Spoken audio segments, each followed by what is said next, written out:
gente hoje tem um mundo de informações a ser explorado que não tinha há 10 anos atrás. Esse é o tipo de jornalismo que está em franca evolução, em constante evolução e mudança, e é preciso, vocês que estão pensando agora em ingressar no mercado de trabalho, estarem muito atentos a isso. A gente tem, por exemplo, agora, neste momento, em curso, uma espécie de revolução nesse tipo de jornalismo, que é a Lei de Acesso à Informação Pública. Durante 15 anos, a gente batalhou e brigou na justiça e fez movimentos e criamos uma briga enorme para que principalmente repartições públicas dessem acesso a documentos públicos, o que nunca foi franqueado aos jornalistas. E agora, via Lei de Acesso à Informação, vocês têm um mundo novo a ser explorado, que já está sendo explorado pelos jornais, e que vocês não podem desconsiderar pensando no mercado de trabalho.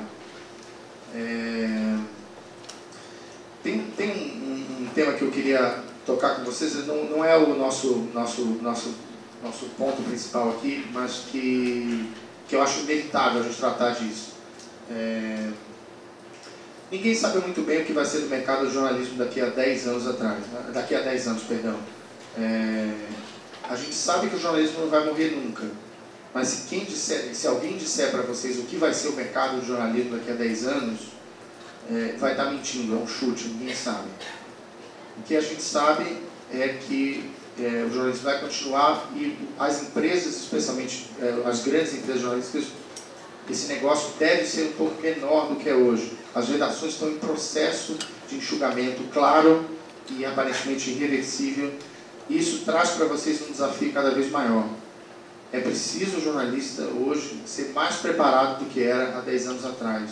Vocês vão enfrentar uma concorrência quando entrarem nas redações de gente que estudou direito, pensando no jornalismo investigativo, que sabe ler documentos de cartórios, que sabe manusear todas as ferramentas possíveis e disponíveis para montar uma planilha, ter conhecimentos de direito, de ferramentas tecnológicas é fundamental. Chegar na redação tendo que desenvolver isso tudo, vocês vão ficar para trás. Então, minha dica é que vocês se preparem cada vez mais cedo e mais rápido para chegar numa redação bem preparado e competir de igual para igual com quem vai estar do seu lado. Uma coisa que eu noto muito agora, especialmente como editor, relacionada aos repórteres que chegam nas redações agora, é o vício da reportagem atrás do computador.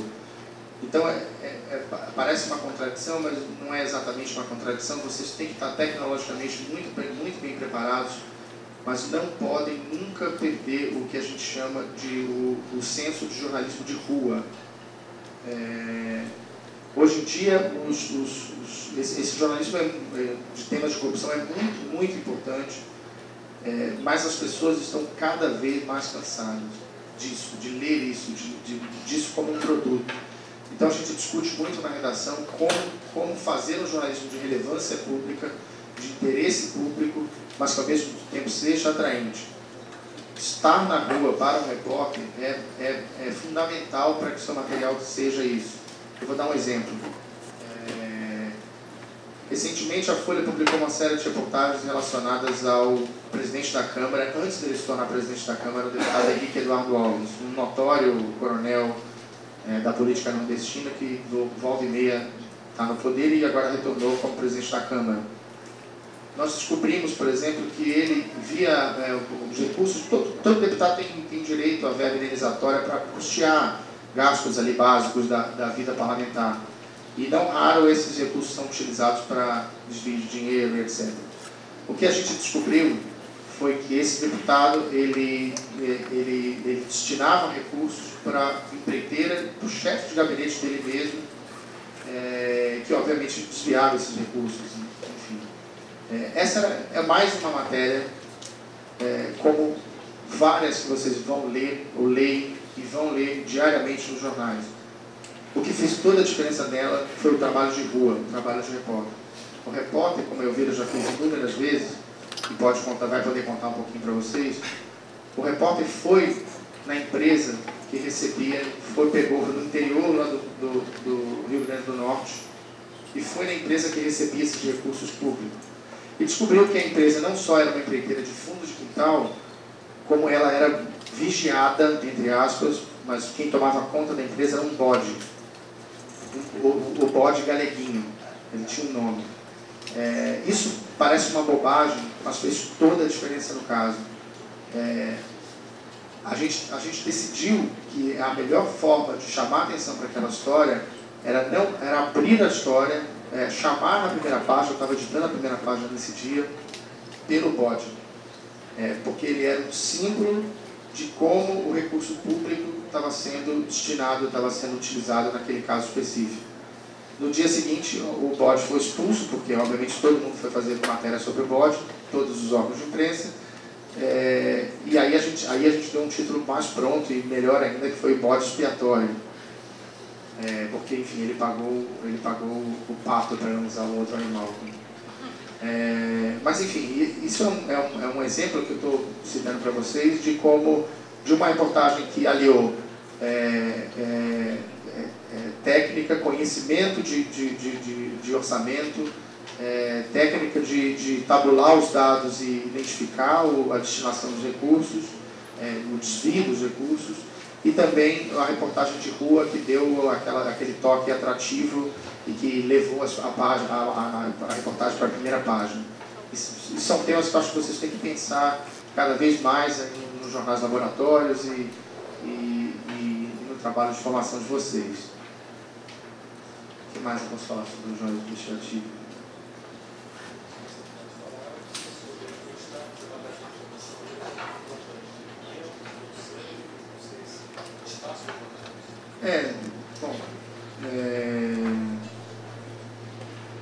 O tempo de produção, eu não preciso nem dizer para vocês que é cada vez menor, com as redações mais enxutas, o papel menor.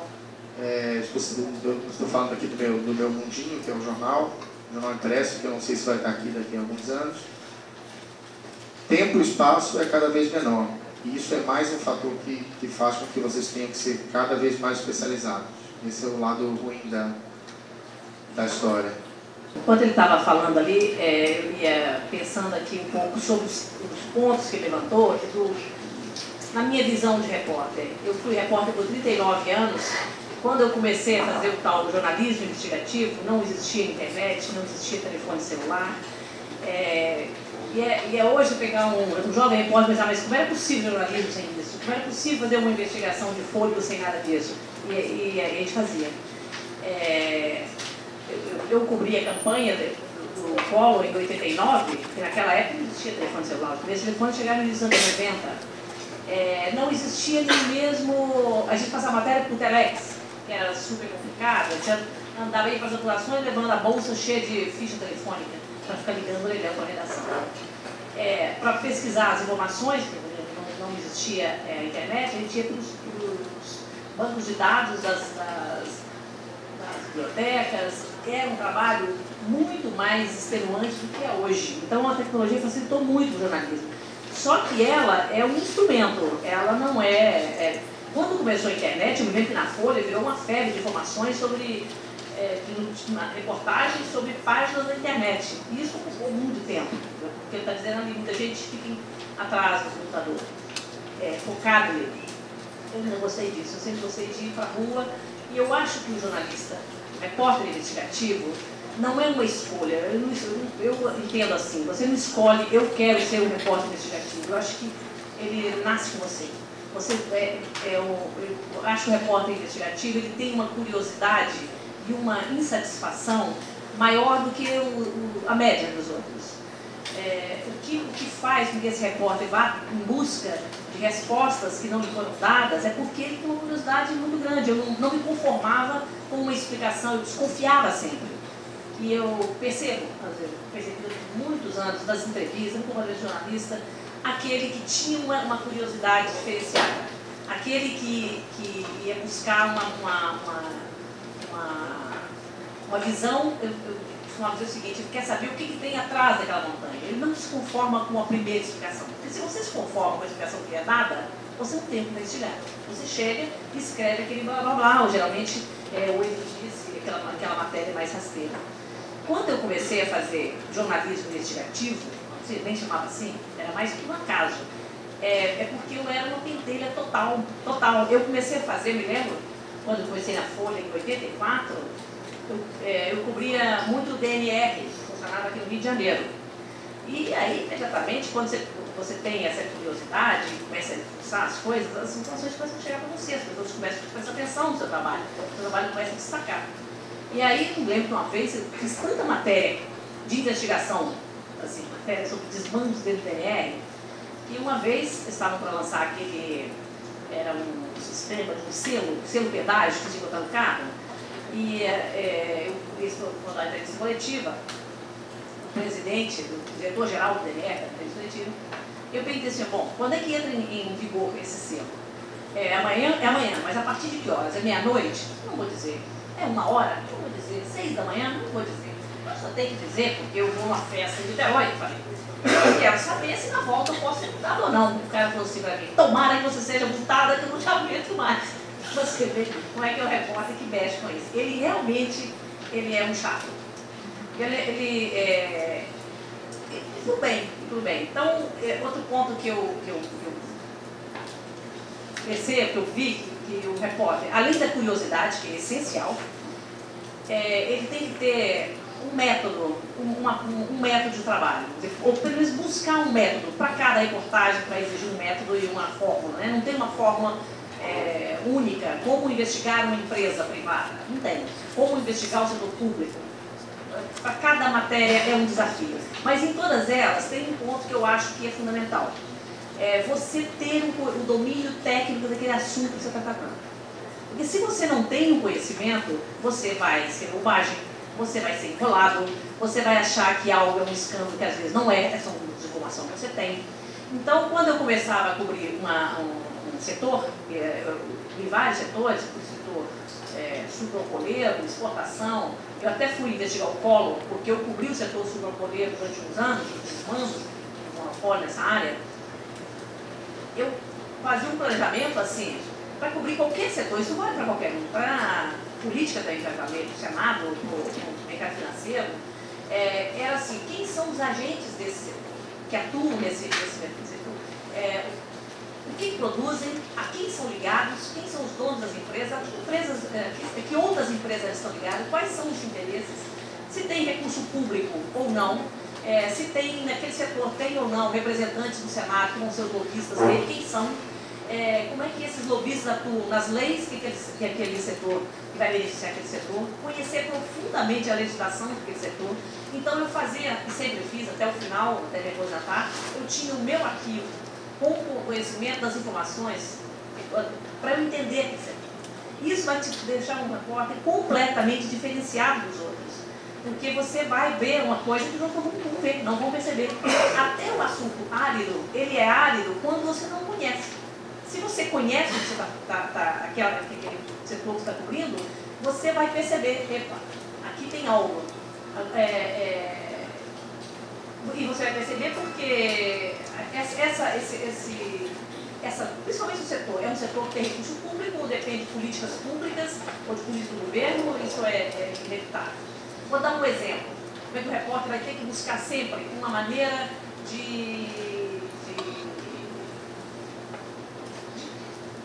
entrar num assunto, eu cobri muito tempo o setor de telecomunicações. Né? Começou com telecomunicações, expandiu para a mídia, eu cobri durante muitos anos o setor de radiodifusão paralelamente às telecomunicações, eu fiz muito tempo o mapeamento da propriedade da mídia do Brasil, isso levou bem uns 10 anos, 12 anos para fazer esse mapeamento.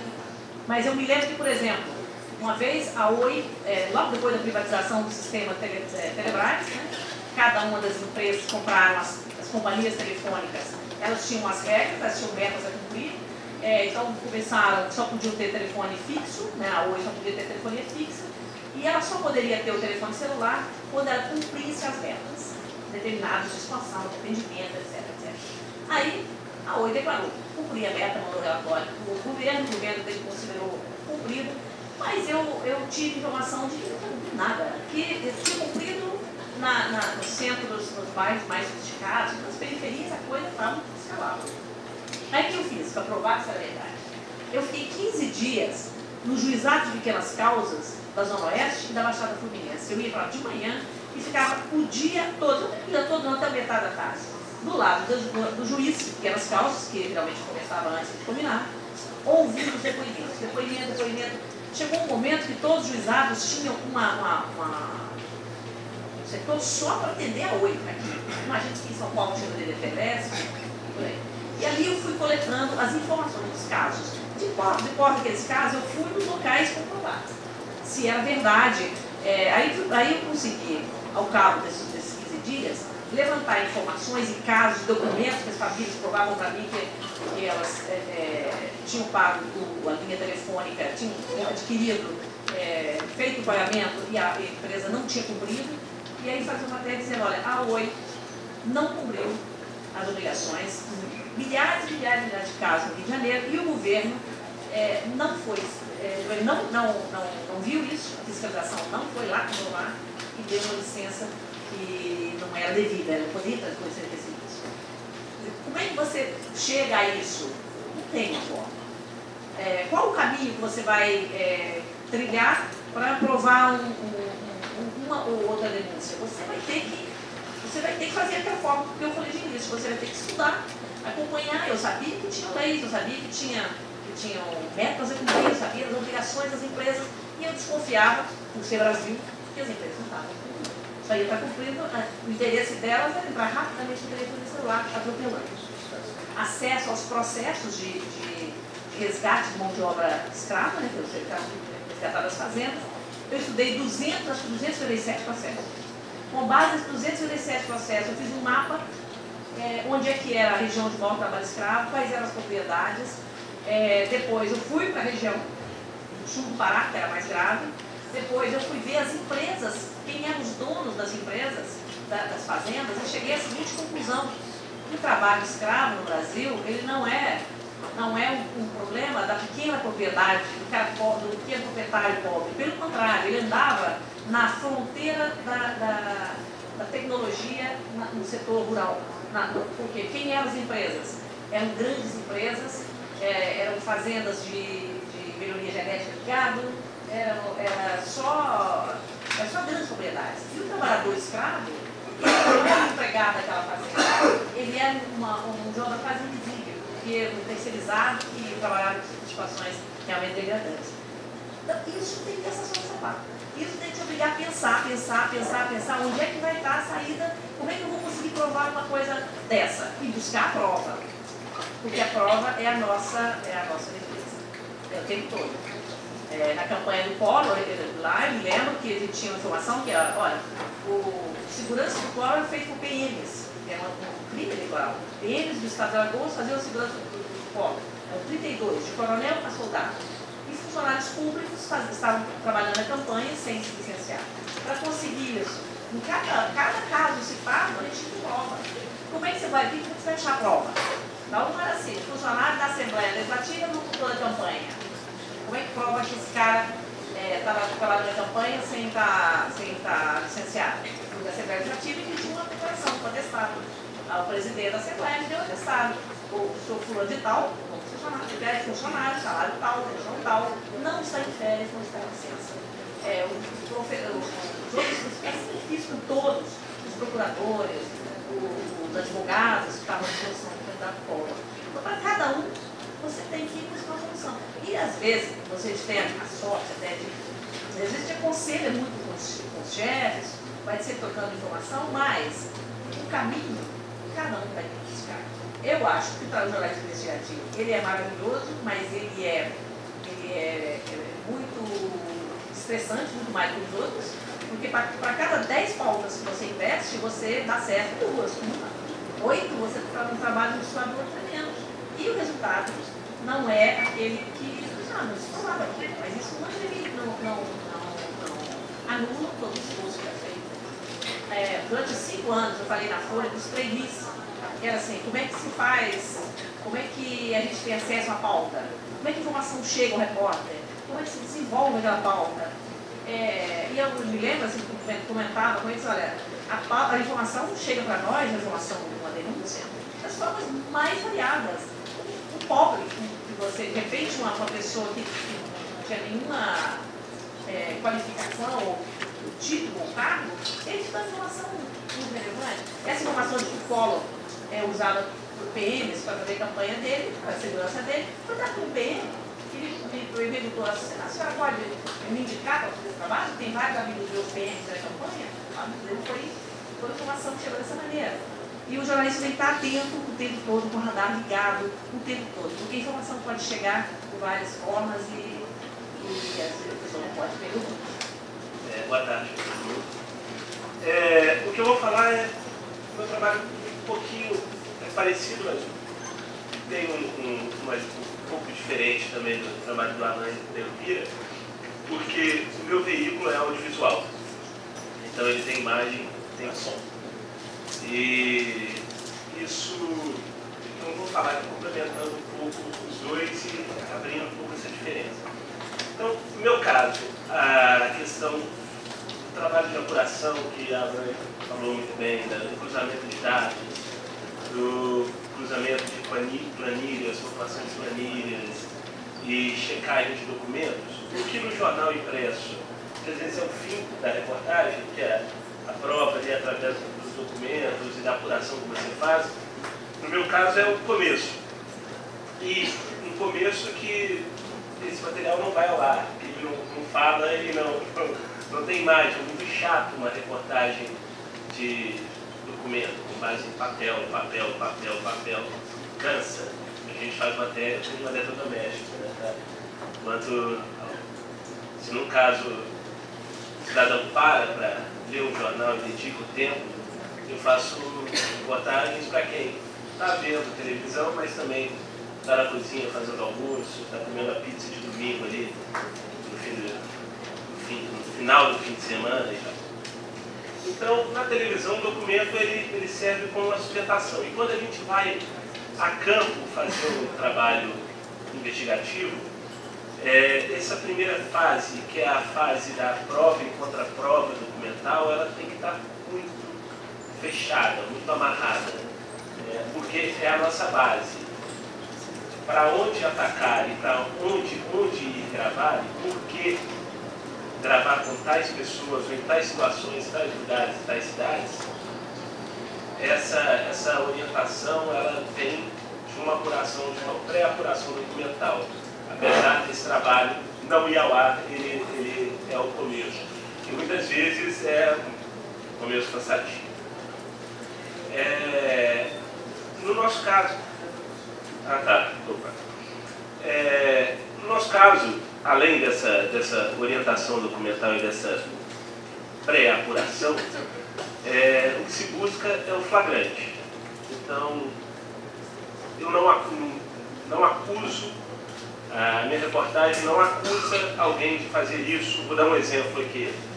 Há uns 2 anos eu passei 3 meses na Ilha do Marajó, no Pará, para mostrar, o meu objetivo, sair do Rio com o objetivo de mostrar que havia tráfico de seres humanos a partir da venda de menores de idade. Então, a grande dificuldade é como mostrar. Você tem que, no meu caso, a prova é a imagem e o som. Então, nesse caso era o quê? Era uma mãe que oferecia uma filha por R$500, assim, o caso mais extremo. Tinha vários outros pequenos casos, mas diria que o lead era esse. Então, para você buscar esse flagrante e entrar nesse mundo, você tem que... Aí é um método também um pouco diferente, que é o método da imersão naquela realidade. Então, de uma maneira ou de outra, você tem que conviver e entrar naquela realidade para identificar aonde você vai atuar e quem que deverá ser gravado, quem deverá ser documentado para a produção da reportagem. E a questão do flagrante, ele requer tempo e sola de sapato. Portanto, uma complementação da matéria audiovisual com o jornalismo impresso, voltando ali o que o Alan falou, o exemplo do cabrito do Henrique Eduardo Alves, do bode. Como é que chama o bode, né? Galeguinho, do Galeguinho. O trabalho da televisão, ele é todo na rua. 90% do trabalho é na rua. E é um trabalho um tanto ingrato, porque a partir do momento que você entra no avião e vai para algum lugar fazer a sua matéria, o seu prazo de volta ele pode ser uma semana, um mês, 2 ou 3, já aconteceu comigo, 4 meses. Olha. Então é um trabalho de muita dedicação, suor e espera, muito mais espera do que o jornalista espera muito, né? Bem solitário também. Muito solitário, uma convivência extrema, no meu caso com o repórter cinematográfico, porque os nossos olhos, na televisão, os nossos olhos não valem de nada, o que vale é o olho da câmera, é a câmera ligada.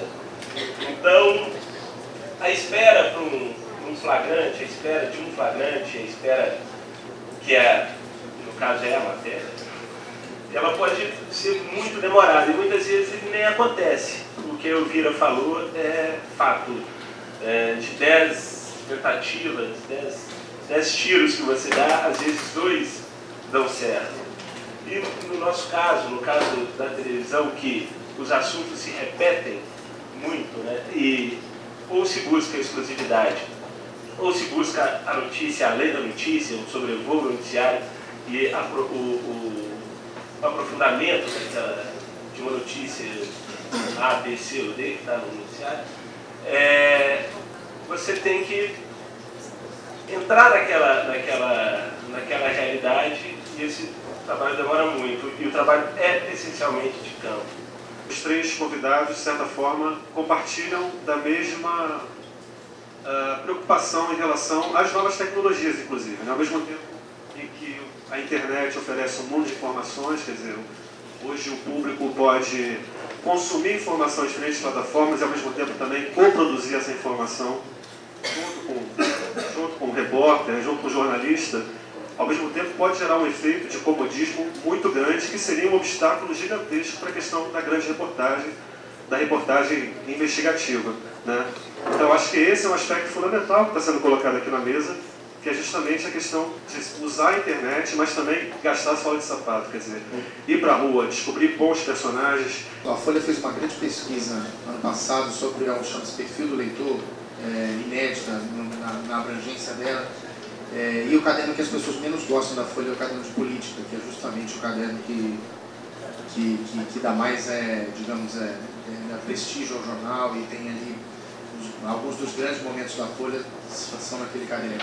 Mas o mais interessante dessa coisa do mundo de informações e tecnologias, e talvez seja o mais relevante, tentando pensar sempre no que pode ser mais relevante para vocês, a transformação, talvez a gente nem em redação perceba isso no dia a dia, mas a transformação que a quantidade de informações traz para o jornalismo investigativo é enorme nos últimos anos. Vou dar 2 exemplos importantes. O primeiro há 10 anos atrás, a gente começou, há 15 anos talvez, a gente começou a ter acesso às informações sobre doações de partidos políticos, doações de empresas a candidaturas e a partidos políticos. Isso, no início, era para a gente, qualquer informação sobre disso era manchete de jornal. Qualquer uma, era um mundo novo, a gente não tinha a menor ideia de quem bancava as eleições no Brasil. Qualquer coisa era notícia. Hoje não. O Caixa 1, que a gente chama, ou seja, a doação legal, normalmente não não necessariamente é uma doação a ser criminalizada. Hoje a gente busca mais, a gente busca a doação e a contrapartida em contratos públicos. Isso é uma evolução importante. Outra, muito importante, processos judiciais. Vocês, se liam jornais há 5, 10 anos atrás, devem ter visto várias vezes manchetes de jornais que diziam 30% dos deputados são processados ou têm processos na justiça. Isso soava como um escândalo. De verdade, se você botar numa manchete de jornal, vai parecer um escândalo. Mas não necessariamente é.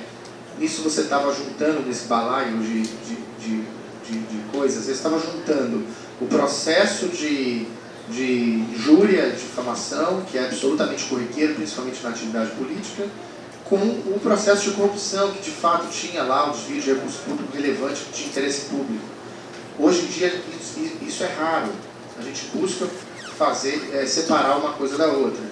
São dois exemplos de como essas coisas vão mudando muito e como é bom vocês ficarem atentos a esse tipo de transformação. O que era notícia 10 anos atrás não necessariamente é hoje, principalmente nesse meio. A quantidade de informações que chega hoje na redação a nós e a quantidade de informações que circulam na internet requer também uma atenção muito grande para o filtro do que é notícia, do que realmente vale ser investigado, né? Para onde você deve apontar e aprofundar no noticiário ou naquela informação específica que te chega. Acho importante falar aqui que internet não é fonte. Internet não gera notícia e o trabalho de investigação ele deve caminhar paralelo à tecnologia. Quer dizer, usar a tecnologia a seu favor que é o grande desafio, e não ser escravo da tecnologia. Esse assunto não foi levantado aqui por enquanto, e eu também não vou aguardar porque a curiosidade é maior, né? Saber de vocês em relação, porque a reportagem investigativa tem muita relação com alguns métodos que a gente chama de métodos heterodoxos de apuração da informação, né? Por exemplo, o fato do jornalista não se identificar como tal para produzir, para apurar uma determinada informação, ou a questão, no caso do telejornalismo, mais fortemente, que é a utilização da câmera oculta, e o Fantástico se utiliza bastante desse expediente. Eu queria saber a opinião de vocês sobre esse tipo de método.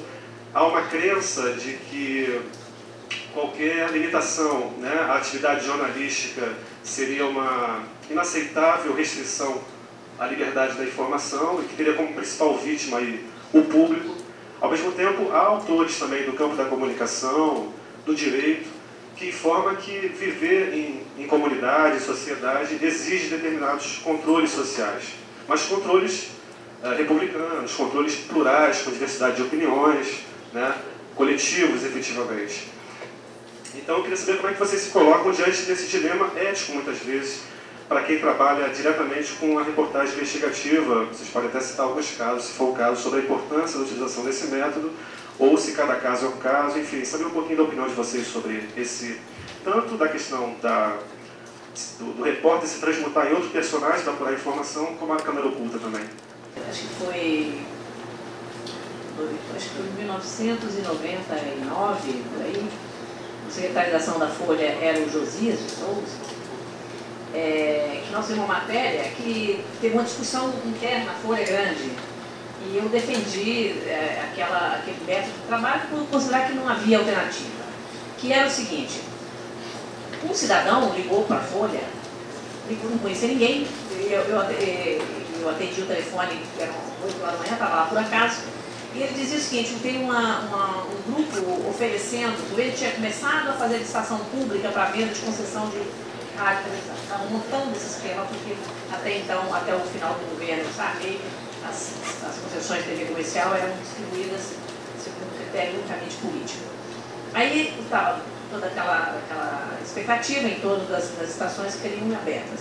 E já tinha um grupo oferecendo concessão de rádio mediante pagamento de $50 mil, garantia uma vaga. No caso desse. Então, no caso desse, nós chegamos à conclusão, depois de tentar muitas tentativas, que a única saída era a gente ter o telefone dos intermediários, da galera que estava oferecendo, e a gente se fez passar o grupo evangélico que queria comprar, garantir as concessões. Não é novidade que o grupo evangélico, as igrejas, em geral, não só os evangélicos, são hoje os maiores compradores de concessão de rádio e TV. Aí o Josias até assumiu a personagem do pastor Urias, e eu trabalhei em torno disso. Muitos achavam que a gente não deveria usar esse recurso. Agora, eu argumentava o seguinte: que outra maneira havia de apurar? As estações não estavam abertas ainda, esse grupo estava oferecendo uma porta. não tinha, você não tinha como, teria que esperar as estações, buscar a documentação de quem entrou, não havia saída. E nesse caso, a gente simplesmente simulou ser uma outra pessoa. Por exemplo, jamais a gente mandou grampear telefone, isso é uma coisa completamente absurda. Outros recursos extremos que eu, por exemplo, considero completamente inaceitável é esse de usar pessoas para ter acesso a dados. Isso foi usado, até teve um problema grande no nosso meio, recentemente, de comprar cadastro da Receita Federal, informação, cópia do imposto de renda dos outros, que tem muitas empresas usam desse tipo de procedimento ilegal. Eu acho que, no caso como esse que nós atuamos, que era investigar uma quadrilha que estava aplicando um golpe, não sei se não era um golpe, era um crime. Eu até dizer o seguinte, você tem que, na minha avaliação, justifica um método heterodoxo, desde que seja um assunto de relevância jornalística, que não haja outra maneira de se conseguir, que aquele assunto que a população, a sociedade ganhe com aquela informação, seja relevante, e nós levamos essa informação até o final. Foi muito bom, porque na nossa apuração a gente chegou ao grupo, que era o grupo de uma ligada ao deputado federal, conseguimos todas as provas, mandaram as cópias dos contratos, gravamos as conversas todas, o deputado marcou encontro com a gente, então conseguimos todas as provas. E não haveria maneira de encontrar outra. Eu acho que usado com parcimônia, usado discutindo com a chefia, o jornal estando informado do que você está fazendo, e eu defendo, eu não defendo. Eu cobri um caso grande, foi o das fitas do BNDES, quando teve a privatização do sistema de telefonia, começaram a vazar informação, fitas que foram gravadas do BNDES, a diretoria toda do BNDES foi grampeada, começaram a vazar algumas fitas, e caiu ministros, né? Caíram acho que 2 ministros, caiu diretoria do BNDES, e um tempo depois até nós, na reunião da Folha, conseguimos uma cópia de todas as gravações. E fizemos até um caderno extra. Quer dizer, também era um ponto solucionado. Pode ou não pode o jornal publicar aquelas fitas? Nós chegamos à seguinte conclusão. Era muito relevante para a sociedade conhecer aquilo. Era uma informação relevante, a população tinha a ganhar, então justificava. No Fantástico, especificamente, a gente usa como o último recurso possível para a captação de uma reportagem. O último recurso, quando se usa? Quando é impossível captar com uma câmera convencional, com uma XD-Cam, com uma câmera comum. E eu acho que para ilustrar esse recurso extremo, eu vou contar 2 histórias de 2 reportagens diferentes. Há cerca de 2 anos, eu recebi uma informação que os pontos de táxis do Rio de Janeiro eram dominados por policiais milicianos. E que a vaga e o trabalho naquele ponto, trabalhar naqueles pontos e ter uma vaga, para se trabalhar e para se ter uma vaga, seria necessário negociar com esses policiais, comprar a vaga ou pagar uma diária para poder trabalhar em pontos muito badalados, rodoviária, aeroporto Santos Dumont, aeroporto do Galeão, Avenida Rio Branco inteira, Presidente Vargas. Então, se eu chegasse lá formalmente, com uma câmera e um microfone, chegasse num policial ou no gerente do ponto de táxi e falar: olá, boa tarde, o senhor vende vaga aqui? O senhor cobra para trabalhar aqui? Obviamente que ele falar não, eu não ia ter nunca uma reportagem. Então seria a única forma de se provar isso, virar taxista. Assim foi feito.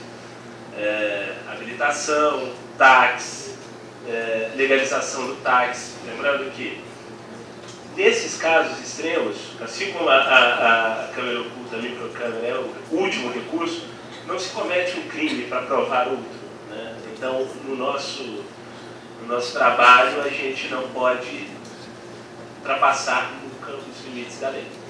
Então, um táxi legalizado, com autorização da Secretaria de Transportes do Rio de Janeiro, uma carteira para dirigir, tudo certinho. Fui para a rua, fiquei 3 meses trabalhando na rua, dirigindo um táxi efetivamente, para poder chegar ao ponto de o chefe de batalhão, o gerente ali da rodoviária, o cara do Santos Dumont, me oferecerem, cobrarem, abrirem o jogo de como é que funcionava o esquema milícia versus espaço público. Então, um caso extremo, sim, um caso extremo, onde o uso da microcâmera e passar por um personagem é inevitável, porque, caso contrário, seria impossível gravar a matéria. E um outro caso que eu vou contar é uma reportagem que eu fiz sobre a pirataria no Brasil. Nesse caso, o táxi, obviamente, só microcâmera e só mesmo passando por um personagem. Agora, nessa história da pirataria, houve dois momentos diferentes, que era uma matéria igualmente investigativa e delicada, porque o objetivo era traçar a rota dos produtos que saem da China até a entrada no Brasil. Então, primeiro a gente mapeou por onde que sai da China, por onde entra, chega pelo Chile, ou chega pela fronteira brasileira, atravessa o país, vai para o Paraguai, volta quente, entra quente e sai quente e volta frio do Brasil e tal. E a gente queria mostrar como é que era fácil, como é que empresas formais de importação e exportação trabalhavam com produtos piratas. Para isso a gente tinha que negociar com uma empresa dessa. Então, fiquei algumas semanas tomando aula do setor de videogames para poder chegar à formação de preço e poder sentar numa mesa com alguém que venderia e importaria container de videogame. E nesse caso, obviamente, tive que passar por um comprador, um distribuidor de aparelhos eletrônicos que queria importar um container de videogames pirata. Obviamente, usamos microcâmera para poder provar isso. Mas nessa mesma matéria, no Paraguai, eu queria mostrar como é que os relógios que são disseminados, principalmente na 25 de março em São Paulo, cópias de relógios de marca, de Rolex, de Ferrari, Nike, entendo muito desse setor das grandes marcas, mas esses relógios de grandes marcas eram fabricados. Eu estava lá no interior do Paraguai e descobri que tinha um cara que tinha uma fábrica de relógio pirata e era o cara que abastecia a 25 de março. Era um dos fornecedores, vendia coisa de 100 mil relógios por dia, mandavam para o Brasil, um absurdo. Para entrar, obviamente eu queria entrar na fábrica e mostrar como é que era a fabricação das diversas linhas de relógio, desde de R$5 uma cópia fajuta, até uma cópia que custa R$2, R$3 mil de um Rolex bacana, perfeito. E como entrar naquela fábrica? Um ambiente privado, num outro país. Entrar com microcâmera seria muito arriscado, porque de uma certa forma eles trabalhavam com produtos que para o Brasil geravam uma ilegalidade, então um risco muito grande de entrar com microcâmera, e aí também pese a avaliação de risco em cada matéria, em cada situação, ela deve ser milimetricamente pensada e nunca a gente deve se expor a tais riscos. E a única forma de entrar na tal fábrica de relógio pirata foi bater na porta e falar: olá, tudo bem, sou jornalista brasileiro, estou fazendo uma matéria sobre a pirataria, sobre os produtos piratas, como é que chegam, como é que vão e tal. Eu queria muito entrar na sua fábrica. Ah, mas a minha fábrica manda ilegalmente para o Brasil. Não, tudo bem, mas aqui no Paraguai isso não é crime. Não, não é crime, pode entrar. E a gente passou um dia nessa fábrica mostrando como é que eram feitas e tal, com uma câmera pequena, não era nem o equipamento que a gente usa habitualmente, mas identificá-los como jornalistas, mostrando a produção de uma ilegalidade naquele solo não ilegal, porque estava em outro país. Mas, quanto a esse caso, para ilustrar como que numa mesma matéria você vai ao extremo da câmera oculta e também na cara de pau.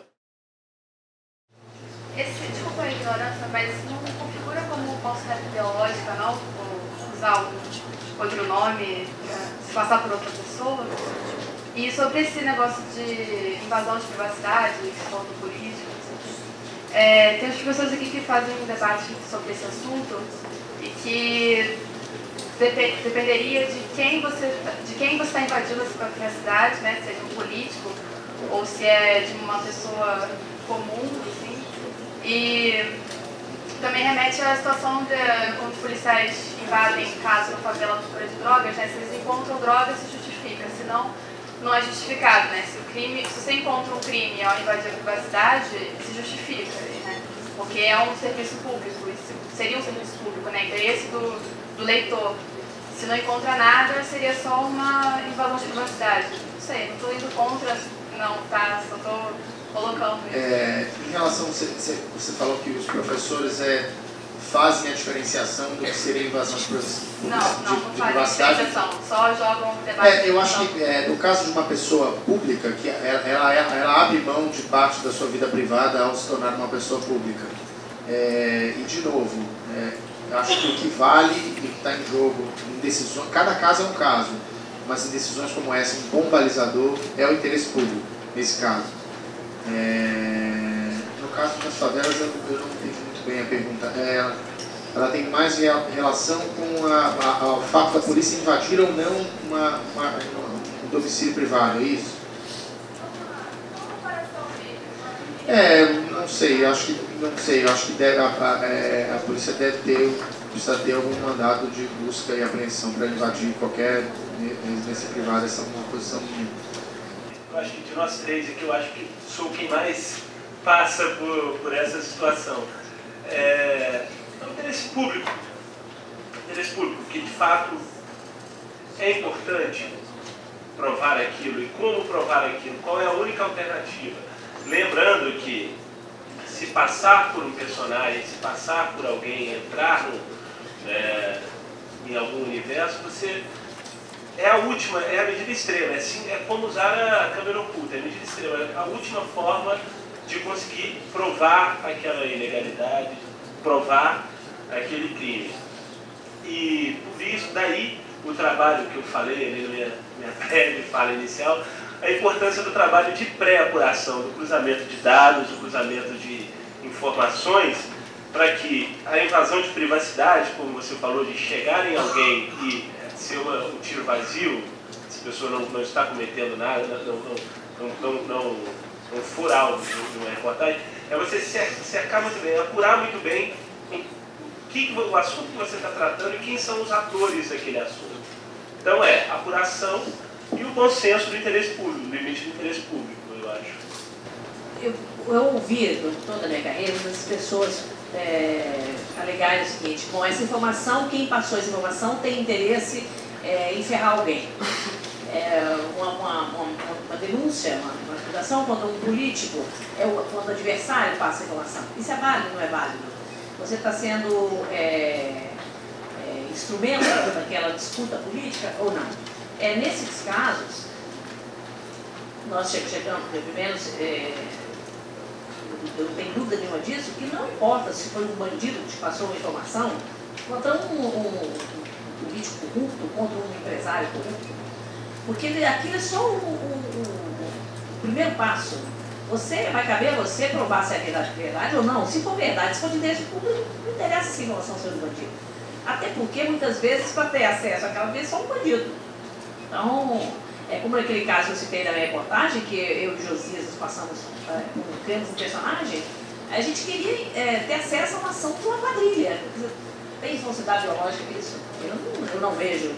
Embora tem muita gente que tenha um lugar chamando de polícia, porque não tem como você chegar no bandido e perguntar: olha, é verdade, está fazendo isso?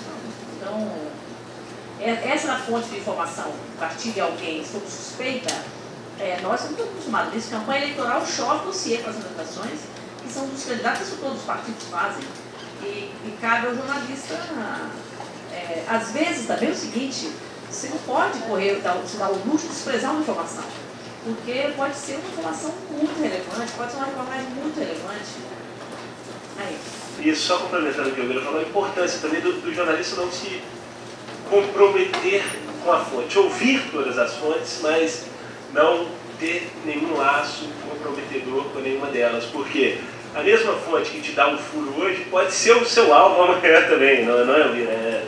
Isso é muito importante realçar.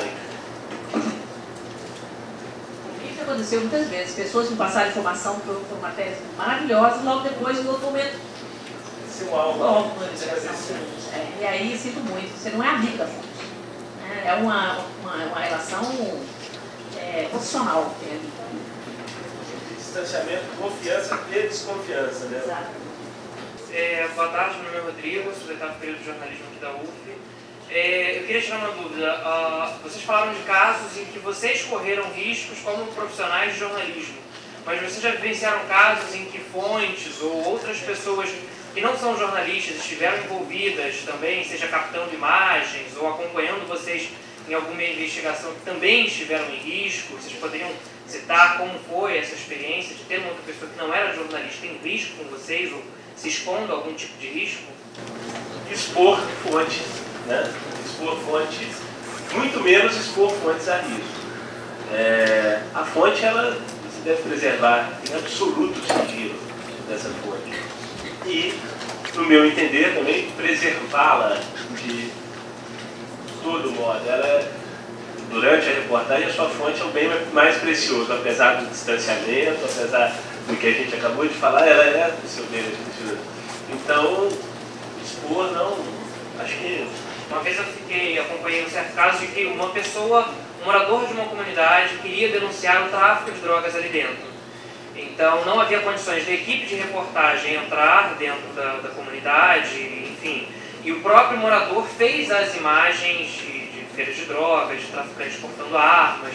Então, assim, é um caso para ilustrar. Quer dizer, o morador estava se colocando ali numa posição de risco, apesar de ele, talvez, os criminosos não enxergarem como um risco, por ele já ser um morador, já está ali no meio.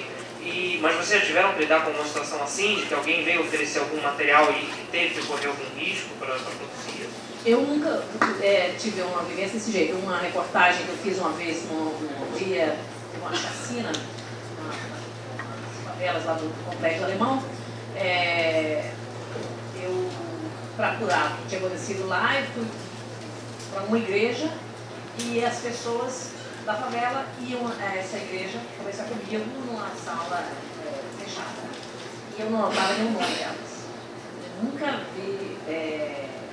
Agora, se algum morador resolveu fazer algum filme, hoje em dia é muito comum, todo mundo filma com celular, com fotográfica, eu vejo por que não usar uma imagem que gerou. No nosso caso, a gente já não porque como a imagem, o áudio e o vídeo são a nossa matéria-prima, então mesmo que, chegando a mim, você traz para mim, você mora numa comunidade, traz essas imagens, o que eu vou te perguntar ok, como eu faço para ir? Como eu faço para estar lá?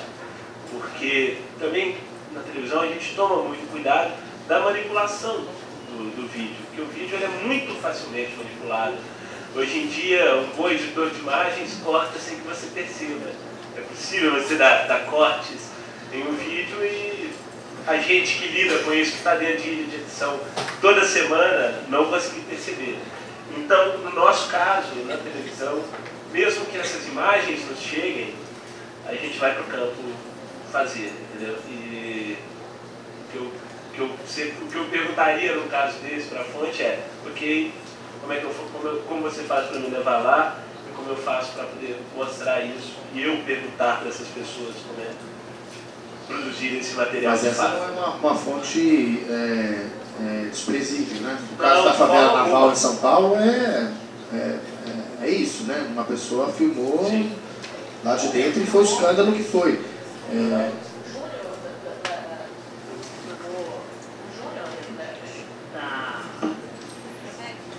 Da Floreg, filmou, a Globo mostrou em casa. Recentemente teve o caso de São Paulo, a execução são casos muito extremos, né? Eu acho assim, se tiver ali 0,1 de risco para a pessoa ali, pelo menos detectável para a gente, a gente tem que assistir. Mas a decisão da justiça, a informação chega e está segura. Tem meios de você preservar também. Eu já fiz uma matéria uma vez com imagem gravada de corrupção policial e que a gente dizia que a imagem foi gravada em uma circunstância tal para confundir ali uma possível vingança. Então, tem formas de preservar. Cada caso é um caso. Eu acho que também tem uma diferenciação do flagrante, da imagem que é um flagrante, a morte, a execução, o caso da favela naval e outros vários, e essa base de imagens surgidas por uma fonte ser a base de uma grande reportagem, de uma matéria de fôlego, entendeu? Então, só fazendo esse adendo aqui, que obviamente um flagrante é um flagrante. Agora, usar imagens, sei lá, 10, 15 minutos de material bruto entregue por terceiros para fazer uma matéria a partir daquilo e desenvolver isso como um assunto que não é viável.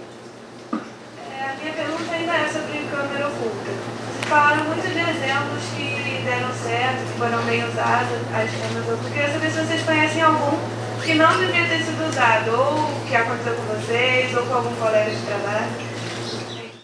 Eu lembro de um, assim, mas faz muito tempo, porque acho que desde o caso Tim houve uma mudança nesse paradigma, mas eu já vi em arquivos, assim, reportagens sobre venda de aluguel de cadeira na praia por preço abusivo com microcâmera. Isso é totalmente absurdo, o uso da microcâmera para uma ocasião, uma notícia dessa magnitude. É muito fácil, é o uso. Por exemplo, eu falei aqui o exemplo da reportagem do táxi, né? Que eu tinha várias microcâmeras dentro do táxi. Na edição final da reportagem não tem um take de microcâmera. Eu tinha aquelas imagens, mas não usei. Por quê? Além da captação com a microcâmera, tinha um circo ao meu redor. Tinha às vezes três carros insufilmados com câmera e cinegrafista dentro e um microfonado, dando onde eu estava, em cada lugar que eu estava, tinha um circo de câmeras que as pessoas envolvidas naquela situação não via, mas que eu sabia que estava lá e que eram também minha segurança. Então, na edição final eu não usei a microcâmera. Daí, assim, caso um ou outro flagrante, se eu não tivesse naquelas câmeras abertas o flagrante que só tivesse registrado na microcâmera, daí sim seria necessário o uso da micro. Então, usar micro é mesmo uma ocasião extrema. Quem é que decide exatamente? Qual é o critério para decidir esse investimento todo numa reportagem? Você falou que você tem um táxi todo. Primeiro você se legalizou no táxi, isso custa dinheiro, né? Tempo, dinheiro e tudo e tal. Tinha um carro lá, todo paramentado, tinha um carro de volta, segurança e tudo e tal. Isso é um investimento, tá? Quem é que decide se é em conjunto? É o editor, é a empresa? Ou como é que se convence a empresa de investir esse valor numa reportagem dessa? Qual é o critério dessa coisa? O jornalismo investigativo não é por essência um jornalismo barato, né, Alan? Ele é caro para a empresa porque tem que ser, porque ele demanda tempo, demanda apuração, demanda checagem, demanda investimento em flagrante. O que determina o investimento ou não numa pauta, na televisão, no Fantástico, é exclusividade, originalidade. A gente busca sempre as matérias que nunca foram feitas. Então, isso nunca foi feito, isso é inédito, isso vale, isso vai virar uma reportagem de fôlego, vai. Então, se investe, porque é um investimento alto, mas relativamente alto. Investimento alto se nós fôssemos investir. Mas quando você considera que você entrega 15, 20 minutos de material no ar, esse investimento ele é relativizado. Né? É porque ninguém começa como repórter investigativo, né? Embora temos já, talvez há alguns anos, uns 10 anos, não sei se eu estou enganado, a Associação Brasileira de Jornalismo Investigativo, promovendo cursos, seminários específicos sobre essa atuação do repórter investigativo, mas na verdade é quase uma passagem natural, talvez, do repórter, que batalha bastante na rua, depois de um certo tempo de profissão, com a confiança do editor, e ele se torna de forma informal o repórter investigativo da equipe de reportagem especial. Eu queria saber de vocês como é que foi essa transição, porque ninguém escolhe a profissão exatamente para ser repórter investigativo, né? Nem sei se existe essa categoria especificamente, mas como é que se deu essa transição de um de um estágio dentro da redação, para a partir daí se tornar um repórter que, com mais tempo de apuração, quer dizer, que você pudesse sair da pauta do dia a dia. É um processo natural realmente, ou você busca isso dentro da profissão através de cursos especializados? Queria que comentasse um pouquinho sobre... São repórteres, são inclusive jornalistas muito... Né, o Alan é meu contemporâneo aqui da UF, o Riviera nos anos 2000 também, mas todos já premiados. Então, talvez já até comece como repórter, já com alguma bagagem, alguma confiança por parte do editor. Não sei se... Não tem. Primeira coisa, não tem... a editoria tal tem 2 repórteres investigativos, 2 de saúde, não tem isso. E é bom que não tenha, é saudável que não tenha. Como eu disse para vocês, toda reportagem é essencialmente investigativa por si só, e é bom que seja assim. Mas esse tipo de jornalismo, você naturalmente, daquilo que o Elvira falou, você toma gosto pela coisa e naturalmente você passa a trabalhar, atuar em campos ali que é preciso você praticar um pouco disso. No meu caso, eu virei jornalista de polícia porque um repórter antigo e experimentado, um dia chegou bêbado na redação e era eu mesmo que estava ali, vai você mesmo. Muito por acaso, você está numa situação muito corriqueira da vida da gente. E depois foi cobrir a Assembleia Legislativa, a Prefeitura, e aí você tem que ser um pouco isso mesmo.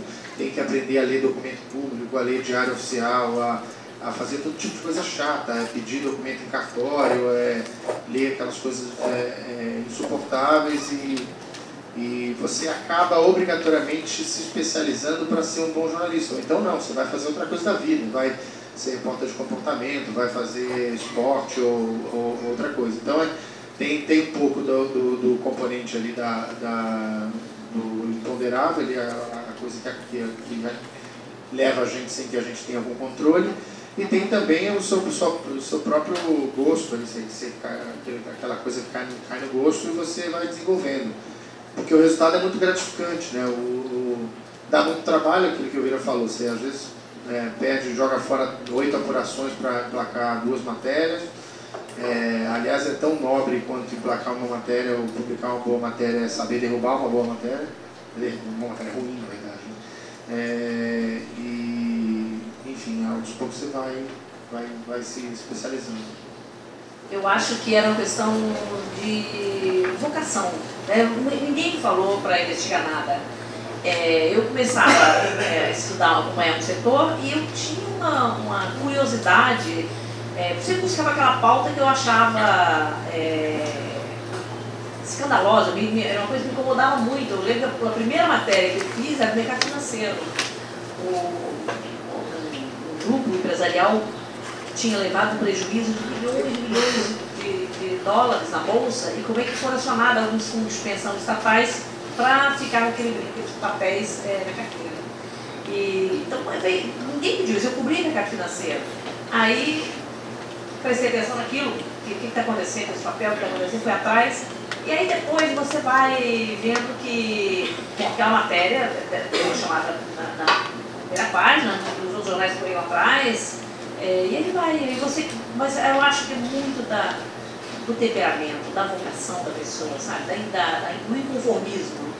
No meu caso foi muito isso. Eu fiz o jornalismo investigativo em várias áreas, de área política, de área de economia, e sempre pelo inconformismo, achar que tem alguma coisa errada, tem alguém fazendo alguma coisa errada e ver se aquilo é relevante e eu tenho que saber o que é. Com também um outro inconformismo, que é a televisão é um veículo muito rápido. E você, no jornalismo diário, no jornalismo factual, você faz uma matéria, acabou seu dia, você vai embora, amanhã faz outra. E eu queria me aprofundar nos assuntos. Hoje eu vejo que casar com o assunto, às vezes, também te consome demais. Porque você fica 2, 3 meses vivendo aquilo, tem uma hora que você não quer mais, você sonha, você acorda, você dorme, toma café da manhã, toma chuva, faz tudo com aquele assunto. E no meu caso foi, no começo, ali, além do inconformismo, foi dedicar e entender melhor os temas tratados. Então eu passei, já logo quando eu saí aqui da UF, quer dizer, como fazer isso? Buscando assuntos que são diferentes, que não são tratados, e tentando dar um tratamento palatável para a televisão nisso, tentar fazer de uma forma diferente e tal. Então, foi o inconformismo com a rotina. A importância de se pautar, né? Quer dizer, não esperar a pauta para todos, né? Desde o início da carreira. Boa tarde, meu nome é João Pedro, sou do segundo período de jornalismo aqui da UF. Eu queria voltar um pouco a uma questão que a gente estava debatendo anteriormente. Na verdade, eu não vou fazer perguntas, mas pedir para vocês comentarem isso, que eu tenho duas questões aqui que eu vejo como grandes dilemas assim, do jornalismo investigativo, e aí eu queria que vocês comentassem. Primeiro, que muitas vezes nas matérias, acho que principalmente televisivas, pela questão da necessidade da imagem impactante, né, acaba se perdendo um pouco o foco da investigação, e entrando não sei se essa palavra é certa, mas num denuncismo, assim, de mostrar culpados, né, apontar culpados, e aí às vezes acaba-se por não se aprofundar e mostrar as estruturas que estão por trás daquilo tudo, né. Eu lembro particularmente de uma matéria que o Fantástico fez, aquela do posto de gasolina, que mostrou, enfim, um esquema que se fazia ali para você, enfim, um esquema de falcatrua, assim, e que aí não se fizeram matérias de suíte depois, pelo menos não me lembro assim. Aí os dois postos que foram fechados na época, hoje já estão funcionando normalmente, não é? Então até que ponto há essa preocupação hoje com mostrar a fundo o problema, e também essa questão da personificação da investigação, né? Mostrar não necessariamente a estrutura de corrupção que está por trás de muitos problemas, mas as pessoas que estão ali à frente que podem ser facilmente substituídas, né? E o esquema se manter muitas vezes. Não sei se eu consegui expressar. Para o jornalismo, que para a televisão funciona bem, para o jornal eu acho que não funcionaria jamais, mas o jornalismo investigativo é uma partir de ideias sobre temas, e eu gosto muito de tratar temas, e não um ou outro personagem específico. Então, eu acho que esse jornalismo de televisão, esse jornalismo de ideias, investigativo de televisão que provém de ideias, eu acho que ele deve sempre esbarrar na indignação social, no que te revolta, no que me revolta, no que revolta a Alain, a Elvira, a Larissa. Então, aí buscar culpados, A, B, ou pegar, eu acho que vocês referiram assim, mostrar peixes pequenos que fazem isso ou aquilo, não é a prática que a gente busca. Obviamente, em uma ou outra situação se esbarra nisso, é fato. Agora, eu acho que o jornalismo investigativo, a partir de ideias, tentando retratar não um ou outro ator social, um ou outro ilegal, mas situações que tenham relevância social, ele está coberto. Quando que se bota um blur na cara de alguém que pega um flagrante. Quando esse alguém, claro, isso é uma decisão que você toma na ilha de edição, claro, muitas vezes a partir de um papo com o jurídico e também da relevância de mostrar o rosto ou não daquela pessoa, visto que ela está falando e o peso que aquilo tem. Então, geralmente a gente não mostra o rosto de alguém que está fazendo algo errado, sim, mas ela é uma empregada do esquema, ela é uma parte menor, que o depoimento tem uma importância grande, mas ela é um ator menor daquele esquema. Por exemplo, então, citar exemplos de matéria. No fim do ano passado, se não me engano, foi na Folha, uma reportagem sobre o crescimento de casamentos entre estrangeiros que queriam morar no Brasil, casando com brasileiras para se intervisto e tal. E eu achei isso curioso. Falei, quem são as pessoas que vendem um casamento no Brasil? Isso um fenômeno que os brasileiros buscavam nos Estados Unidos nos anos 80, anos 90 e tal. Bem, e aí peguei um ator português e fiz contatos com mulheres que ofereciam casamento e tive com essas mulheres e elas ofereciam: eu quero casar com você, você me paga tanto, me dá uma mesada e tal. Isso é uma investigação / comportamento social, né? Então, por que mostrar o rosto daquela mulher que ela está cometendo um crime, do ponto de vista legal, sim, mas que isso vai causar um mal a ela, não vai ter um grande impacto público isso na vida de ninguém, a não ser na vida dela. Mas, por outro lado, é notícia porque tem relevância, é importante, é notícia. Então, para que expor aquela mulher se o que vale é o que ela está falando, o que ela está contando? Então, é uma questão de bom senso. Outro caso, quando você bota o rosto, quando de fato é a sugestão de crime, ou de corrupção, ou sei lá o que, o objeto ali da reportagem, sabe? Para o cara que se mostra o rosto, quando aquele cara de fato ele é um agente central, ele é um funcionário público que está oferecendo alguma coisa, ou ele é um traficante de gente, ou ele é um miliciano. Então é o peso da informação, entendeu? E do consenso. Vale ou não você mostrar aquilo, por que mostrar ou não. Eu queria fazer uma pergunta em relação a, quer dizer, saindo um pouco da reportagem investigativa na perspectiva da denúncia política ou da denúncia na área econômica, mas a reportagem investigativa no sentido de aprofundamento de dramas sociais, né? Coisa que se fazia muito na imprensa brasileira, diria até a década de 70, nas revistas e nos jornais também diários, né, que você destacava um repórter para cobrir uma pauta. Isso é mais para o impresso, viu, Chico? Estou mais aqui jogando a bola para o Alan para eu ouvir. Se esse espaço dessa grande reportagem de drama social, de personagem, de Brasil profundo, se está reduzindo esse espaço cada vez mais. Eu lembro de matérias, por exemplo, da revista Realidade, em que uma equipe de reportagem ficava, tudo bem que eu estou citando o extremo, né?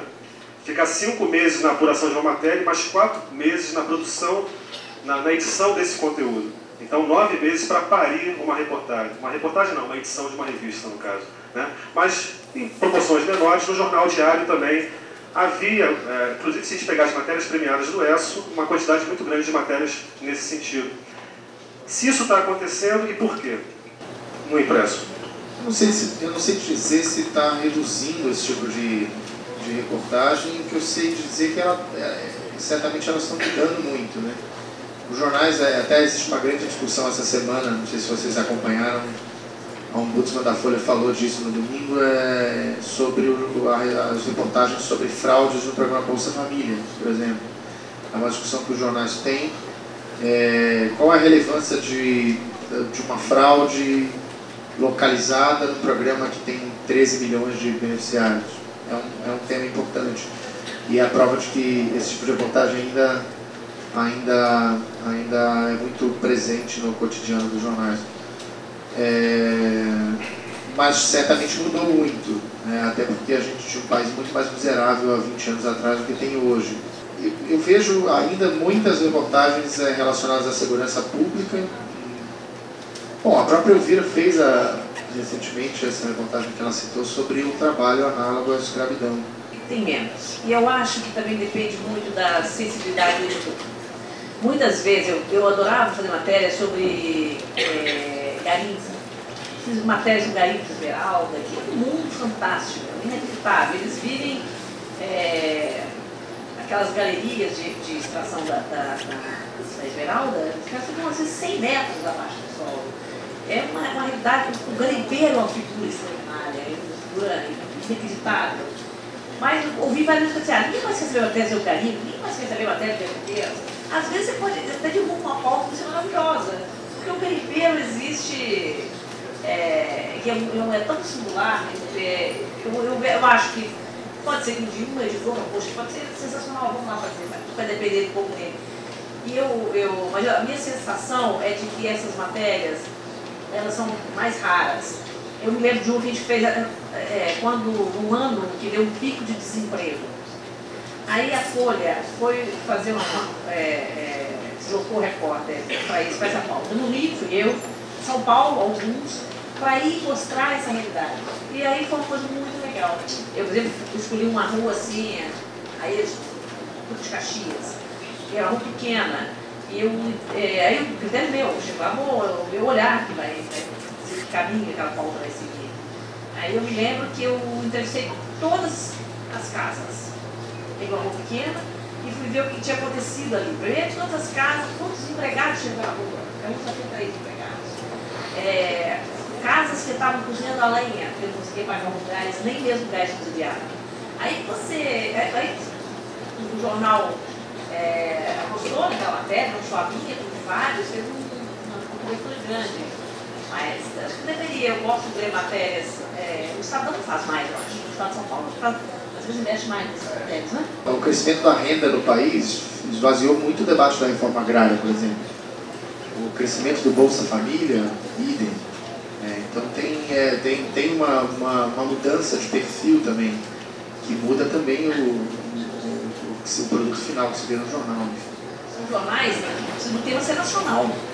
Então, às vezes, você vai buscar um drama de muito localizado, um fenômeno muito localizado, fica mais difícil no Jornal de São Paulo cobrir uma coisa muito localizada no Rio.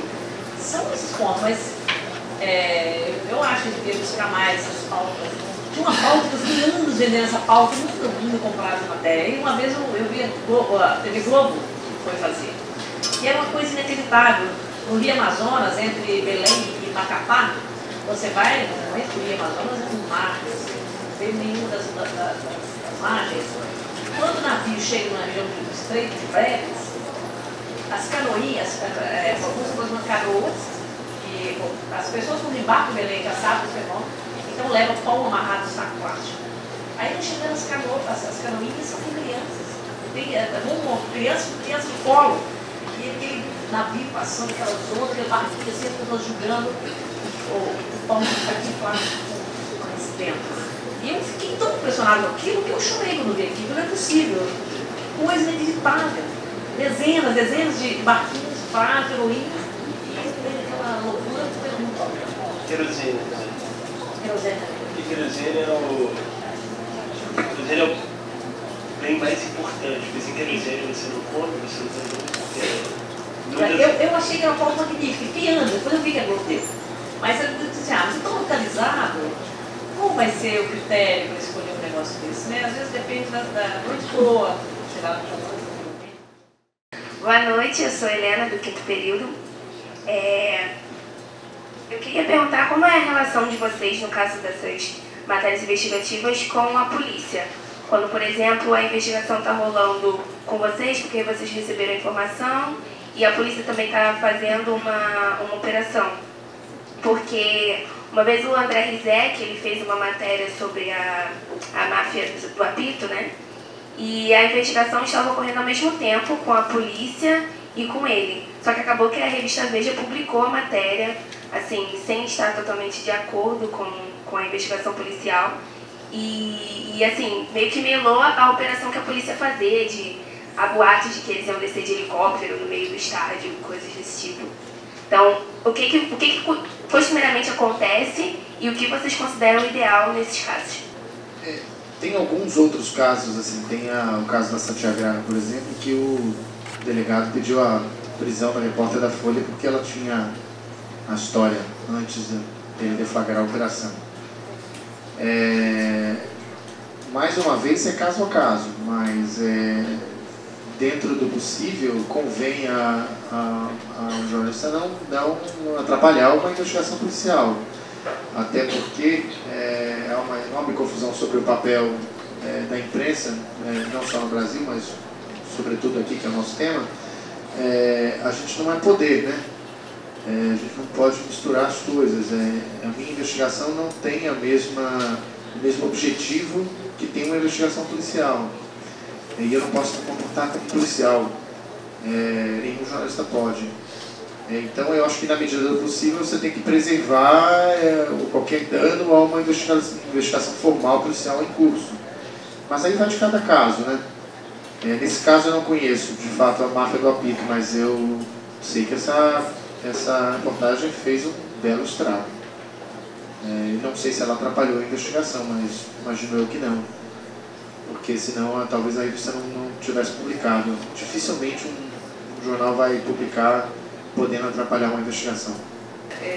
A gente lê muito os bastidores das histórias que deram certo, mas eu fiquei muito curiosa de saber algumas dessas histórias, né, na qual você tem investido meses para chegar ao final e concluir que não havia matéria que você tinha imaginado.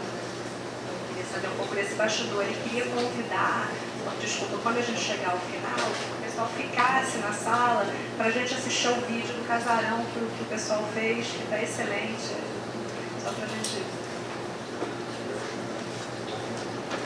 Olha, foram muitas matérias que no final não se provaram. Mas eu me lembro de uma série que fiquei extenuada. Era uma campanha para governador e naquele momento estava no auge esse negócio do partido, do candidato contratar uma equipe de jornalistas para trabalhar para eles e para municiar, mandar dossiê para a imprensa. E aí fui escolher para crise no negócio. Me vieram mostrar primeiro uma bela denúncia. Parecia realmente escandaloso. Aí eu fui atrás, quando eu fui ver, eles só levantaram a informação até o momento que interessava a eles. Na sequência, desmentia a tese. Aí eu cheguei e falei, essa denúncia sua, você tem o senhor aqui, só por outro detalhe, não existe. Desculpa, isso dá esse incomodado. Vamos lá. Deu outra. Foi, parecia correto, daqui para diante, não era verdadeiro. E assim foram 5 dossiês desse candidato, que aliás era até texto. E me conheci não é nada, mas as campanhas eleitorais não tem isso, né? Em cima total. Aí quando eu me recusei, derrubei aqui da pauta, o jornalista chefe da assessoria ligou para mim, aos berros, assim, quando terminar essa campanha, eu vou fazer um livro sobre a atuação da imprensa e vou mostrar a você, dizer que você não tem qualificação, que tem um nome que não corresponde. Porque não prestava o serviço de militar. Derrubar aqueles 5 matérias, perdi um tempão com aquilo. Foi bom, porque eu fico imaginando, se fosse um repórter mais jovem, ou menos experiente, ou menos tarimbado, ia ficar uma coisa, porque realmente até uma parte da população é verdadeira. O resto é, né? E eu estou trabalhando para derrubar uma pauta mas às vezes a matéria mais importante que eu fiz na minha vida foi de 86. Foi uma matéria sobre um posto de teste nuclear que foi feito na Amazônia, depois lacrado no primeiro polo, mas eu tenho período militar no programa nuclear paralelo. Naquela matéria, uma pessoa me procurou, eu conhecia, um geólogo, e eu fiz um jornalzinho desde um tempo, e procurou o Jornal do Brasil. O Jornal do Brasil, depois de todo o Jornal do Brasil, eu estou dizendo, você, isso não é genocídio. Aí o jornal, um chefe disse lá atrás, e era verdade, e era uma coisa bombástica. Então a gente vive um eterno dilema, não correr atrás da informação ou correr atrás da informação. Então, na dúvida, a gente tem que correr atrás dessa informação. Às vezes a gente tem que desconfiar de informações oficiais mesmo, policiais e oficiais. O caso do Satyagraha é muito importante nisso. Era uma investigação que de fato tinha muitos problemas e resultou em denúncias infundadas contra não só jornalistas, mas pessoas que foram investigadas. Esse caso da médica de Curitiba agora, eu olho com bastante preocupação esse caso. Não dá para dizer nem uma coisa nem outra, mas o fato é que se descobriu muita coisa errada nessa investigação. Não sei se vocês acompanharam, mas teve um episódio do trocar a degravação do raciocinar por assassinar. Não quer dizer que ela não seja culpada, não tenha cometido os crimes que porventura a polícia acusa. Mas a gente está num estágio hoje que só o papel, o documento da polícia não basta. É preciso desconfiar, inclusive, das fontes oficiais. Isso é um cuidado muito importante cada vez mais presente. Eu estava até viajando pela Folha, aí a Folha entrou comigo, o negócio é esse, que no relatório ele dizia que eu era um jornalista que estava trabalhando para o Daniel Dantas, que fazia o lobby do Daniel Dantas. Eu disse, será que esse cara não leu a matéria que eu fiz, acompanhei tantos anos? E por que ele chegou a essa conclusão tão estapafúrdia? Porque eu liguei, eu queria entrevistar o Nagy Nagas, que é um personagem identificada, mas estava ali naquele momento, é uma peça importante da confusão que se armava lá, que era um conflito entre os ucranianos e tal, e pediu uma entrevista. Ninguém faria com a sua imprensa. Ele nem me deu uma entrevista. Mas o simples fato do cara ter visto uma ligação minha, tentando entrevistar o Daniel Naginagas, ele assodadamente não interpretou, deduziu e botou aqui uma pena alugada pelo Daniel Dantas. E não só botou a mim, botou a Mera Marte, que é a diretora do Valor, simplesmente, porque o assessor de imprensa do Daniel Dantas, do Naginagas, procurou a diretora do Valor e ofereceu, perguntou se não queria conversar com o jornalista. Então, tem momentos que também é um outro ponto curioso. O jornalismo investigativo, às vezes, tem gente que acha que é simplesmente você publicar relatórios confidenciais da polícia. Não é. Boa tarde para vocês. Eu gostaria que vocês falassem sobre o projeto de lei da mordaça, né, que é um projeto que proíbe que o servidor público, né, no caso, o objetivo é atingir o Ministério Público e as polícias, não revelem informações de uma forma geral, particularmente para a imprensa. De forma, esse projeto que foi proposto, foi ensaiado no governo Fernando Henrique e depois, né, foi recuperado no governo Lula, com o apoio do Zé Dirceu na época, de que maneira esse projeto, se for aprovado, pode influir no trabalho da imprensa? Isso é bom. Uma óbvia, clara e tentativa de atrapalhar o caminho de quem está atrapalhando quem está no poder. Mas eu de verdade, João Batista, eu acredito que esses arroubos de desportivo, eles voltam, circulam, a gente volta e meia, mas eu não acredito que eles vão para frente, não. Eu acho que é um caminho inevitável a liberdade de imprensa e a liberdade de informação. Eu acredito na lei de acesso à informação e mecanismos como esse serem cada vez mais presentes e menos mecanismos que impeçam a liberdade de imprensa. Tem uma outra lei preocupante também, que é que esvazia o poder do Ministério Público de investigação. E assim começa outras várias, a criação do Conselho de Jornalismo e etc. Eu acho que isso, graças a Deus, não tende a não ir para frente. Que prevalece, sabe o que acontece? A melhor fonte do setor público que eu conheço, que eu conheci, é aquele servidor indignado. Que ele te passa uma informação e às vezes, com risco para ele, muitas vezes na minha vida, isso aconteceu comigo, pessoas muito honestas que vão passar a informação pela honestidade dele, pelo conformismo dele.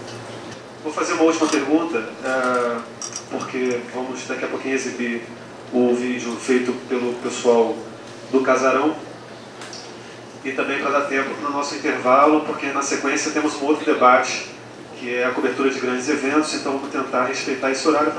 Bom, está tudo transcorrendo muito bem até então, o prazo, o fechamento está ok. Mas assim, vocês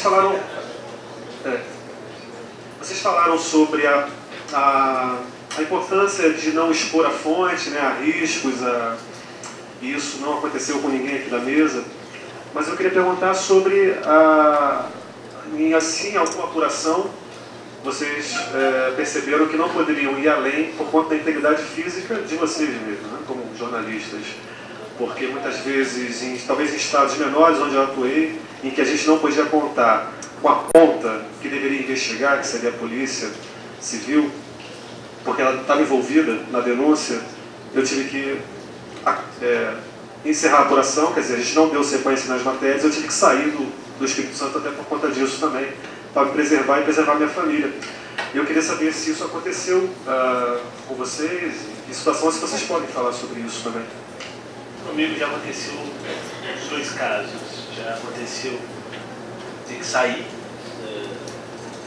do Rio, passar a temporada fora por conta de...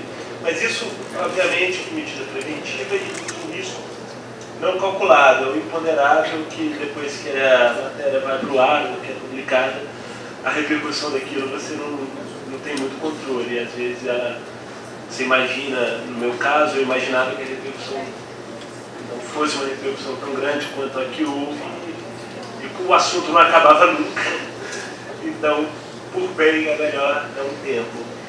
E também, na apuração de matérias, isso, eu já passei por isso também, um caso, posso falar, um tempo atrás eu recebi uma informação de que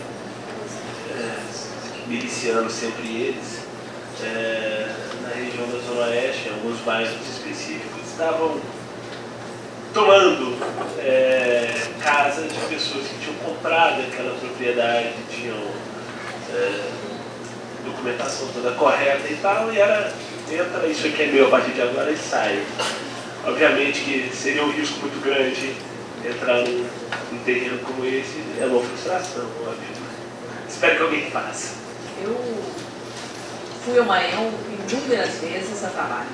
Cobri todas as eleições do Maranhão, de 94 até quando eu saí da Folha no final de 2011. Fui todos. Então, conheço o interior do Maranhão, quase mais do que no estado.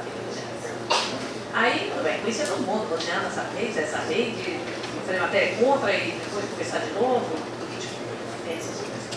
Eu fui lá na última eleição, da eleição para uma eleição prefeito. Aí recebo a informação de que o cara estava comprando voto. O Murad, que era Ricardo Murad, que é cunhado da Rosiana, que tinha sido aqui no Rio, e naquela ocasião era aliado. Então que ele tinha levado para uma casa lotérica uma pilhas e pilhas e pilhas de conta de luz, telefone, água, estava pagando as contas daquelas pessoas. Aí eu fui lá na casa lotérica e o cara me autorizou, entrei e fotografei assim. Um monte de conta, na quantidade, né, e tal. O cara foi com dinheiro, o dinheiro não foi suficiente, voltou para buscar dinheiro nesse intervalo de lá. Aí eu li várias contas e fui no bairro. Com o telefone, os endereços das contas das pessoas. Toda casa que eu chegava lá, casa toda enfeitada de bandeiras e tal, na Rosiana também. Aí comecei a estar nesse estágio da apuração, que é resposta dessa vez não realmente roubado. E aí tocou meu celular. Eu liguei para alguém, tocou meu celular, era alguém mandando sair de lá. A bandida sai agora, aí pessoa, daqui a pouco era mensagem do meu celular direto, uma coisa assustadora, que todo mundo sabe que no Maranhão não se tem essas coisas. A Folha me tirou de lá, no primeiro voo, na madrugada. O que eu posso dizer, talvez para ilustrar aqui o nosso debate, é que existem inúmeras outras formas de tentar intimidar o trabalho de jornalista. Uma delas é processos em série. Teve uma época da minha vida que eu respondi uns 15 processos simultâneos de um determinado político. Saía o nome do deputado, não interessa que matéria. A Elvira também passou por uma situação dessa naquela série de matérias sobre a Universal. E isso acontece muito, isso é uma forma de intimidar muito. A gente trabalha em jornal grande, em empresa grande, então a gente tem ali um departamento jurídico por trás. Mas quando isso não acontece, isso está certo, isso é um risco real. É algo para se ter em mente e denunciar na medida do possível.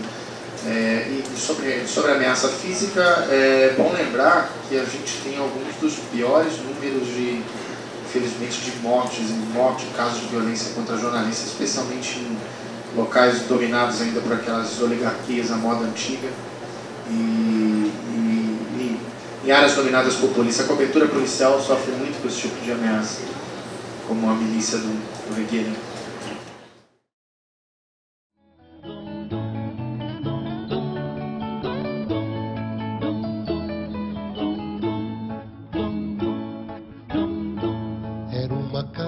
Muito engraçada, não tinha teto. Pode ir. Bom, a ideia do jornal nasceu de um questionamento simples. Nós todos éramos quase a mesma turma. E a gente fez esse questionamento. Por que não temos um jornal impresso no Instituto de Artes e Comunicação Social? Quando o Gustavo veio pedir pra gente fazer um jornal impresso, eu falei, cara, não vai dar certo, a gente não tem dinheiro, a gente não tem estrutura. E aí fizemos uma pesquisa com alguns professores para saber se existiu, se tiveram outros jornais no Instituto. Em décadas passadas descobrimos alguns, dentre eles o Saci, o Aliás e o Casarão, que ficou marcado pelas páginas grandes, pelas matérias bem desenvolvidas. Cara, por que impresso? Porque o impresso intima o cara ali. Ele recebe um jornal, ele tem que abrir. Isso não acontece com o blog. E aí serviu como exemplo pra gente, e a gente decidiu retomar o nome desse jornal, que já existiu na década de 90, e lançar um projeto parecido. A retomada do Casarão foi uma iniciativa dos alunos, que depois foi acolhida pela professora Carla Baense, virou uma disciplina. Acho que é um ganho importante para esses alunos, para a formação desses jovens jornalistas, muito mais pensando que foram eles próprios tomando essa iniciativa. Acabou que a gente conseguiu fazer e deu super certo. E agora está em processo para virar um projeto de extensão, uma atividade de extensão. Eu acho que o Casarão é uma experiência especial porque ele traz a sala de aula para a redação e a redação para a sala de aula. O Casarão ele vai contra o imediatismo. A gente tem mais ou menos 2 meses para fazer. Ele permite essa experiência do fazer e de pensar sobre o fazer, que é um momento muito raro na nossa profissão. E a gente trabalha muito mais a matéria, a gente pensa, a gente discute, a gente tem um tempo para aprofundar a pauta. Essa é a diferença do Casarão, na verdade. A gente tenta colocar no papel o que a gente entende como jornalismo, o que a gente aprende aqui no IACS. São matérias aprofundadas e que trazem muito mais conteúdo. Então, se você pegar a primeira edição, por exemplo, a edição 0, a gente estava falando da questão dos índios na aldeia Maracanã muito antes dessa bomba estourar. Então, por exemplo, se você está numa aula chata, você pode pegar o jornal, ler. Mentira, não façam isso. Entendi, que eu A gente tenta dar voz a pessoas que talvez não tenham voz na grande imprensa, como a galera da Providência, que vai estar agora nessa edição, que está sendo removida das suas casas. Eu acho que esse é o dever do jornalista. Bom, eu sempre procurei uma alternativa que fosse contrária à grande mídia. Ela fragmenta a realidade e por alguns interesses ela acaba por não esclarecer o público, que é uma característica básica do jornalismo. Eu vi no Casarão essa alternativa e topei, entrei no projeto amarradão, porque é uma coisa que eu quero fazer no jornalismo. Fazer o Casarão é um trabalho muito legal.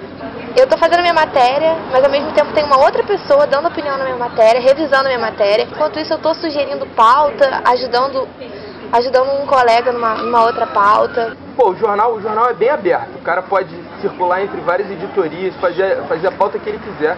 Quando eu chego na redação do Casarão, a gente já sente aquele clima. Ninguém está muito preso, ninguém tem cabeça fechada. A gente pode falar sobre o que a gente quiser, do jeito que a gente quiser. O trabalho é um trabalho feito com parceria e com muito amor, o que é muito importante.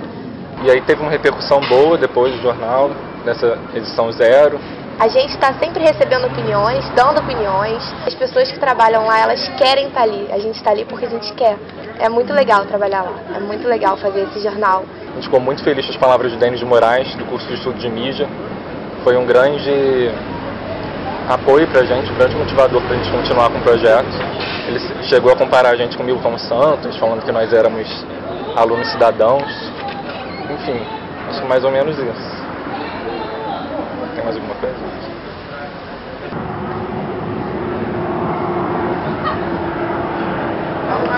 Fala mais?